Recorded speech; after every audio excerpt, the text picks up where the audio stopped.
السلام عليكم dhammaantiin waan idin salaamay meel kasta oo aad joogtaan waxa la ciyaari doonaa laba kulan oo la liiga ah kuwaas oo xiiso gooni wata kulan weyn iyo kulan normal ah ayay kala yihiin hase ahaatee kulanka weyn ayaan ku hormari doonaa kaas oo iskaga hor imaan doonaan Sevilla iyo Vilareal bilaabashadii la liigaha midna ma uusan soo badin labaduba waxay galeen ciyaar barbar dhaca Vilareal waxa ciyaar 2-2 la gashay Atletico Madrid hase ahaatee kulanku wuxuu noqon doonaa mid xiiso gooni wata maadaama labada kooxoodba ay doonayaan guushii ugu horeysay sanadkan la liigaha adiga ahaan haddii aan ku diyo kulankaas waxaad ku saadaalinaysaa sidoo kale waxa ciyaari doonaa Vigo iyo sidoo kale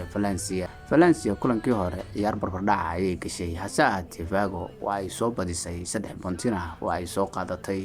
waa kulan kale oo xiisiisa wata oo Caaway la ciyaari doono